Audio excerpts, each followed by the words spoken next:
فإن اصول الشرع ثلاثة: الکتاب والسنہ واجماع الامہ، والاصل الرابع القیاس المستنبط من هذه الاصول۔ مصنف تینوں سوالوں کا جواب دیتے ہوئے فرماتے ہیں: قلنا وضع القدم سارا مجازن عن الدخول، واضافۃ الدار یراد بها نسبۃ السکن، فاعتبر عموم المجاز۔ اس کا جواب مصنف نے یہ دیا کہ یہاں حقیقت اور مجاز دونوں کو ایک ساتھ جمع نہیں کیا گیا ہے، بلکہ یہاں عموم مجاز کا اعتبار ہوا ہے۔ عموم مجاز کا مطلب یہ ہوتا ہے کہ لفظ سے کوئی ایک ایسا معنی عام مراد لیا جائے کہ معنی حقیقی بھی اس کا ایک فرد بن جائے، یہ عموم مجاز کی تعریف ہے۔ تو جواب یہ دیتے ہیں کہ یہاں حقیقت اور مجاز دونوں کو ایک ساتھ جمع نہیں کیا گیا ہے، بلکہ اصل معاملہ یہ ہے کہ لفظ سے عموم مجاز مراد لے لیا گیا۔ یہی وجہ ہے کہ معنی حقیقی اور معنی مجازی دونوں پر ایک ساتھ عمل ہو گیا ہے، اور دونوں صورت میں وہ شخص حانث قرار پا رہا ہے، اس لیے کہ جب معنی عام مراد لیا گیا تو معنی حقیقی بھی اس معنی کا ایک فرد اور مصداق ہے، اور معنی مجازی بھی اس کا ایک فرد اور مصداق ہے۔ تو فرماتے ہیں کہ وضع قدم سے یہاں ایک معنی عام یعنی دخول مراد لیا گیا ہے، اس لیے کہ عرف عام میں جب یہ لفظ بولا جاتا ہے کہ میں اپنا قدم فلاں کے گھر میں نہیں رکھ سکتا، تو عرف عام میں یہاں دخول ہی سمجھا جاتا ہے، یعنی میں فلاں کے گھر میں داخل نہیں ہوں گا۔ اور قسم کا مدار عام طور سے عرف ہی پر ہوتا ہے، اس لیے یہاں وضع قدم سے دخول دار مراد، لہٰذا اس کی قسم کا مطلب اب یہ ہوا کہ فلاں کے گھر میں وہ داخل نہیں ہوگا، اور ظاہر ہے کہ دخول دار یہ ایک معنی عام ہے۔ اس معنی عام کا ایک فرد یہ بھی ہے کہ وہ ننگے پاؤں داخل ہو، اس کا ایک فرد یہ بھی ہے کہ جوتے چپل پہن کر کے داخل ہو، اور اس کا ایک فرد یہ بھی ہے کہ سوار ہو کر کے داخل ہو، یہ سب اس کے افراد،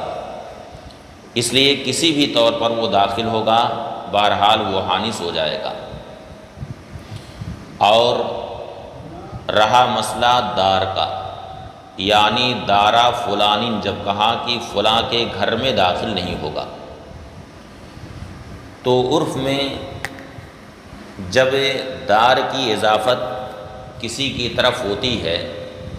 تو عام طور سے اس دار سے دار سکنا مراد ہوتا ہے، یعنی فلاں کی رہائش جہاں پر، فلاں جہاں پہ رہتا ہے، عرف عام میں ہی معنی سمجھا جاتا ہے۔ چنانچہ آپ اس طرح کے اطلاقات یہاں بھی سنتے ہیں کہ آپ کے اساتذہ مثلاً آپ سے یہ کہتے ہیں کہ یہ سامان ہمارے گھر پہ دے آؤ، تو اس کا مطلب کیا ہوتا ہے کہ ہماری رہائش جہاں پر ہے وہاں پہ یہ سامان دے آؤ۔ تو عرف عام میں جب یہ لفظ بولا جاتا ہے کہ فلاں کا گھر، تو تو مراد اس سے یہی لیتے ہیں کہ فلاں کی رہائش جہاں پر ہے، فلاں جہاں پہ رہتا ہے، یعنی دار سے یہاں دار سکنا مراد، اور دار سکنا یہ ایک معنی عام ہے۔ اس معنی عام کے تحت وہ گھر بھی داخل ہے جو اس کی ملکیت کا ہو، وہ گھر بھی داخل ہے جو اس نے عاریت کے طور پر لیا ہو، وہ گھر بھی داخل ہے جس کو اس نے کرائے پر لیا، یہ سارے اس کے افراد۔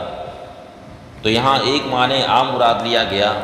کہ معنی حقیقی بھی اس کا ایک فرد ہو گیا اور معنی مجازی بھی اس کا ایک فرد ہو گیا، اس لیے فلاں کی رہائش جہاں پر ہے اس گھر میں جب وہ داخل ہو جائے گا تو حانس ہو جائے گا، اب وہ گھر کسی بھی طور کا ہو، چاہے اس کی ملکیت کا ہو، عاریت کا ہو یا اجارے کا۔ فرماتے ہیں قلنا وضع القدم سارا مجازن عن الدخول، ہم کہتے ہیں وضع قدم یہ دخول سے مجاز، واضافت الدار یراد بہا نسبت السکنا، اور اضافت دار یعنی دار کی جو اضافت فلاں کی طرف ہوئی ہے، اس اضافت سے سکنا کی نسبت مراد، یعنی یہ اضافت صرف رہائش کی مناسبت سے کی گئی ہے، اس سے سکنا کی نسبت مراد ہے۔ فاعتبر عموم المجاز، تو یہاں پر عموم مجاز کا اعتبار ہوا ہے۔ وہوا نظیر ما لو قال، اب اس کو یعنی عموم مجاز کو ایک مثال سے واضح کرتے ہیں۔ فرماتے ہیں کہ ایک شخص نے مثلاً کہا عبدی حر یوم یقدم فلان، جس دن فلاں آئے گا اس دن میرا غلام آزاد۔ اب یہاں پر علماء فرماتے ہیں کہ فلاں کی آمد جس وقت بھی ہوگی، خواہ دن میں ہو یا رات میں ہو، بہرحال اسی وقت اس کا وہ غلام آزاد ہو جائے گا۔ جبکہ یہاں بھی آپ یہ کہہ سکتے ہیں کہ یوم کا معنی حقیقی تو نہار ہے، پھر آپ نے اس کے تحت لیل کو کیسے داخل کر لیا، مجاز کو آپ نے کیسے مراد لے لیا؟ جب آپ نے معنی حقیقی سے مراد لے لیا ہے تو یہاں پر بھی حقیقت اور مجاز دونوں کو ایک ساتھ جمع کر دیا گیا۔ لیکن میرے بھائی یہاں پر ایسا نہیں ہے، یہاں حقیقت اور مجاز کو ایک ساتھ جمع نہیں کیا گیا، بلکہ یہاں پر بھی عموم مجاز مراد لیا گیا، بلکہ عموم مجاز کیا، عموم مجاز کی یہ ایک نظیر، اصل میں ضابطہ یہ ہے کہ یوم کی اضافت جب کسی فعل کی طرف ہوتی ہے تو یہ دیکھا جاتا ہے کہ وہ فعل کیسا، فعل ممتد ہے یا غیر ممتد ہے۔ یہ اصطلاح تو آپ اس سے پہلے پڑھ چکے ہیں ممتد اور غیر ممتد کی، لیکن محض آپ کے ذہن سے قریب لانے کے لیے میں تھوڑی سی وضاحت کر دوں کہ فعل ممتد کا مطلب یہ ہے کہ عرف عام میں جس کے لیے کوئی مدت، کوئی میعاد مقرر کی جائے، عرف عام میں جس فعل کے لیے کوئی میعاد اور مدت مقرر کی جائے اس فعل کو کہتے ہیں فعل ممتد۔ اور اگر عرف میں اس کے لیے کوئی میعاد اور کوئی مدت مقرر نہ کی جائے تو اس فعل کو کہتے ہیں فعل غیر ممتد۔ مثلا خروج، دخول، قدوم، یہ سب وہ افعال ہیں جن کے لیے عرف عام میں کوئی میعاد اور مدت مقرر نہیں کی جاتی۔ چنانچہ کوئی یہ نہیں کہتا کہ میں 1 گھنٹہ نکلا، کوئی یہ نہیں کہتا کہ میں 2 گھنٹہ داخل ہوا، کوئی یہ نہیں کہتا کہ میں 4 گھنٹہ آیا۔ تو یہ سب افعال وہ ہیں جو غیر ممتد، اور وہیں پر کچھ افعال ایسے ہوتے ہیں جن کے لیے کوئی میعاد اور کوئی مدت مقرر کرنا صحیح ہوتا ہے عرف عام میں۔ عرف عام میں اس کے لیے کوئی میعاد اور مدت مقرر کی جاتی ہے۔ جیسے آپ یہ کہیں کہ قرأت طول اللیل، میں پوری رات پڑھا، یا آپ مثلا یہ کہیں کہ میں نے فلاں کتاب کا درس 1 گھنٹے تک لیا، فلاں کتاب کا درس 1 گھنٹے تک رہا۔ تو یہ سب افعال وہ ہیں جن کے لیے میعاد اور مدت مقرر کرنا عرف عام میں صحیح۔ اب اسی سے یہ مثال آپ سمجھ لیں کہ اس نے کہا ہے کہ عبدی حر یوما یقدم فلان، جس دن فلاں آئے گا میرا غلام آزاد۔ تو یوم کی اضافت یہاں قدوم کی طرف ہوئی، اور قدوم یہ فعل غیر ممتد، اور قاعدہ یہ ہے کہ جب یوم کی اضافت فعل غیر ممتد کی طرف ہو تو یوم سے وہاں مطلق وقت مراد ہوتا ہے، اور مطلق وقت کے تحت لیل بھی داخل ہے اور نہار بھی داخل۔ لیکن اگر یوم کی اضافت فعل ممتد کی طرف ہو، کسی ایسے فعل کی طرف ہو جس کے لیے کوئی میعاد اور مدت مقرر کی جاتی ہو عرف عام میں، تو یوم سے پھر وہاں نہار مراد ہوتا ہے۔ تو اب اس قاعدے کی روح سے یہاں یوم سے صرف نہار مراد نہیں ہے، بلکہ یوم سے ایک معنی عام یعنی وقت مراد ہے، اور وقت یہ ایسا معنی عام ہے کہ اس معنی عام کا ایک فرد نہار بھی ہے اور لیل بھی۔ لہٰذا اب اس کی اس قول کا مطلب یہ ہوا کہ میرا غلام اس وقت آزاد ہے جس وقت کی فلاں آئے گا،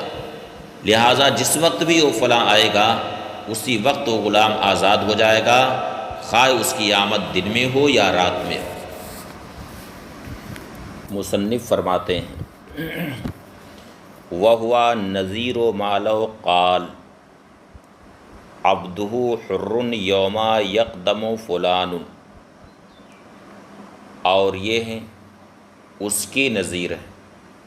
یعنی عموم مجاز یہ اس کی نظیر ہے کہ اگر کسی نے کہا کہ میرا غلام اس دن آزاد ہے جس دن فلاں آئے گا، فَقَدِمَ لَيْلًا أَوْ نَهَارًا عَتَقَ، تو وہ غلام رات میں آئے یا دن میں آئے، نہیں بلکہ وہ فلاں رات میں آئے یا دن میں آئے، فَقَدِمَ لَيْلًا أَوْ نَهَارًا یعنی وہ فلاں رات میں آئے یا دن میں آئے، عَتَقَ غلام آزاد ہو جائے گا۔ لِأَنَّ الْيَوْمَ مَتَى قُرِنَ بِفِعْلٍ لَا يَمْتَدُّ، اس لیے کہ یوم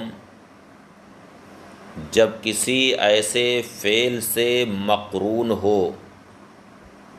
لا یمتد، جو فعل ممتد نہ ہوتا ہو، یعنی اس کے لیے عرف میں کوئی میعاد اور مدت مقرر نہ کی جائے۔ حملا علی مطلق الوقت، تو یوم کو مطلق وقت پر محمول کیا جائے گا، یعنی اس سے مطلق وقت مراد لیا جائے گا۔ ثم الوقت يدخل فيه اللیل والنہار، پھر وقت میں رات اور دن دونوں داخل ہیں، اور جب یوم کی اضافت فعل ممتد کی طرف ہو تو پھر یوم سے وہاں پر اس کا معنی حقیقی یعنی نہار مراد ہوتا ہے۔ تو حاصل جواب یہ ہے کہ جس طرح سے یہاں پر فعل غیر ممتد کی طرف یوم کی اضافت ہونے کی صورت میں یوم سے ایک معنی عام یعنی وقت مراد لیا جاتا ہے، مطلق وقت مراد لیا جاتا ہے، جس کا ایک فرد نہار ہے، دوسرا فرد لیل ہے۔ اسی طرح سے ان ساری یہ جو مثال اوپر آئی ہے، یعنی کسی شخص نے قسم کھائی کہ لا یضع قدمہ فی دار فلان، تو یہاں پر بھی ایک معنی عام مراد لیا گیا ہے، وضع قدم سے بھی معنی عام مراد لیا گیا اور دار فلاں سے بھی معنی عام مراد لیا گیا، جس کا ایک فرد معنی حقیقی بھی ہے اور معنی مجازی بھی ہے۔ تو یہاں حقیقت میں حقیقت اور مجاز کو جمع نہیں کیا گیا بلکہ عموم مجاز پر محمول کیا گیا ہے۔ یہ پہلا سوال جو حقیقت میں دو سوالوں کا مجموعہ ہے، یہ اس کا جواب ہوا۔ اب اس کے بعد جو تیسرا سوال ہے، یعنی کسی شخص نے کہا للہ علی ان اصوم رجبا، اور اس سے یمین کی یعنی قسم کی نیت کر لی، تو یہ نذر بھی ہے اور یمین بھی ہے، تو یہاں پر بھی حقیقت اور مجاز دونوں کو جمع کرنا ہوا۔ اس کا جواب مصنف اگلی عبارت سے دے رہے ہیں، یعنی وَأَمَّا مَسْأَلَةُ النَّذْرِ سے تیسرے سوال کا جواب ہے۔ وہ جواب انشاءاللہ آپ حضرات کل سماعت کریں گے۔